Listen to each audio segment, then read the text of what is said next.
தமிழ் சினிமாவில் புகழ்பெற்ற நடிகரான ஸ்ரீகாந்த் கொக்கைன் போதைப் பொருளை வாங்கி பயன்படுத்தியதாக கைது செய்யப்பட்டுள்ளார். கொக்கைன் போதைப் பொருளை அவருக்கு விற்பனை செய்தது யார், ஸ்ரீகாந்த் சிக்கியது எப்படி என்பது குறித்து விவரிக்கிறது இந்த செய்தி தொகுப்பு. சினிமா துறையில் பார்ட்டி என்பது சாதாரணமாகிவிட்டது.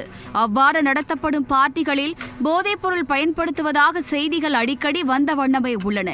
இந்தி மற்றும் தெலுங்கு, மலையாள திரை உலகில் அடிக்கடி போதைப்பொருள் பயன்படுத்தியதாக முன்னணி நடிகர் நடிகைகள் கைது செய்யப்படும் சம்பவங்கள் அரங்கேறி வந்தன. குறிப்பாக பாலிவுட் பிரபலமான ஷாருக் கானின் மகன் போதைப்பொருள் வழக்கில் சிக்கி கைது செய்யப்பட்டது பெரும் அதிர்ச்சியை ஏற்படுத்தியது. இந்நிலையில் தற்போது தமிழ் சினிமாவில் புகழ்பெற்ற நடிகராக இருந்து வரும் ஸ்ரீகாந்த் போதைப்பொருள் பயன்படுத்தியதாக நுங்கப்பாக்கம் போலீசாரால் கைது செய்யப்பட்டுள்ளார். சமீபத்தில் போதைப்பொருள் விற்பனை செய்த குற்றச்சாட்டில் சேலம் மாவட்டம் சங்ககிரியைச் சேர்ந்த பிரதீப்குமார் என்பவரை நுங்கப்பாக்கம் போலீசார் கைது செய்தனர். மேலும் அவரிடமிருந்து 11 கிராம் கொக்கைன் போதைப் பொருளையும் பறிமுதல் செய்திருக்கின்றனர்.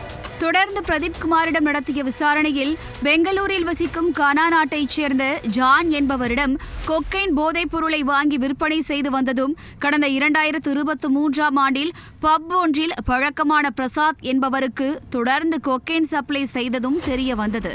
இதையடுத்து பிரசாத்தை கைது செய்த போலீசார் துருவி விசாரணை நடத்தினர். அதில் பிரசாத் பப்களில் நடத்தப்படும் பார்ட்டிகளில் சினிமா துறையைச் சேர்ந்தவர்களுக்கு ரகசியமாக கொக்கைன் சப்ளையில் ஈடுபட்டு வந்துள்ளார் என்ற தகவல் வெளிச்சத்திற்கு வந்தது. அதிலும் குறிப்பாக நடிகர் ஸ்ரீகாந்துக்கு கடந்த 5 ஆண்டுகளுக்கு மேலாக போதைப்பொருள் விற்பனை செய்து வந்துள்ளார் என்பது கண்டுபிடிக்கப்பட்டது. இதில் முக்கிய தகவல் என்னவென்றால், ஸ்ரீகாந்த் நடிப்பில் உருவாகி வரும் தீக்கிரை என்ற திரைப்படத்தின் தயாரிப்பாளர்களில் ஒருவராக பிரசாத் இருந்து வந்துள்ளார் என்பதுதான். பிரசாத் அளித்த வாக்குமூலத்தின் அடிப்படையில் பிரதீப்பிடம் நடிகர் ஸ்ரீகாந்த் 40 முறை போதைப் பொருள் வாங்கி இருப்பதும், அதற்காக 4,72,000 ரூபாய் பணத்தை கூகுள் பே செயலி மூலம் கொடுத்திருக்கிறார் என்பதும் தெரிய வந்தது. இதையடுத்து நடிகர் ஸ்ரீகாந்துக்கு நுங்கப்பாக்க போலீசார் சம்மன் அனுப்பினர். காவல் நிலையத்திற்கு வந்த ஸ்ரீகாந்திடம் சுமார் 5 மணி நேரத்திற்கு மேலாக விசாரணை மேற்கொண்டனர்.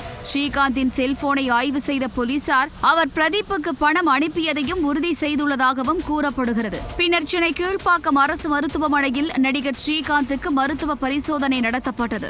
இரத்த மாதிரி பரிசோதனையில் நடிகர் ஸ்ரீகாந்த் கொக்கைன் போதைப்பொருள் பயன்படுத்தியது உறுதியானதால் அவர் தற்போது கைது செய்யப்பட்டுள்ளார்.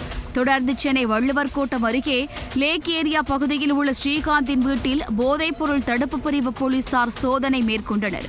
இதில் என்னென்ன ஆதாரங்கள் கிடைத்துள்ளது என்ற தகவல் இதுவரை வெளியிடப்படவில்லை. மேலும் இந்த விவகாரத்தில் நடிகர் கிருஷ்ணாவுக்கு தொடர்பு இருக்கலாம் என சந்தேகிக்கப்படுவதால் அவரையும் விசாரிக்க போலீசார் திட்டமிட்டுள்ளனர். ஸ்ரீகாந்த் கைது செய்யப்பட்டுள்ளது கோலிவுட் வட்டாரத்தில் பரபரப்பை ஏற்படுத்தியுள்ள நிலையில் மேற்கொண்டு சில சினிமா பிரபலங்களை விசாரணை வளையத்திற்குள் கொண்டுவர காவல்துறை திட்டமிட்டுள்ளதாம். அப்படி எந்தெந்த பிரபலங்கள் சிக்கப் போகிறார்கள் என்பதை பொறுத்திருந்துதான் பார்க்க வேண்டும்.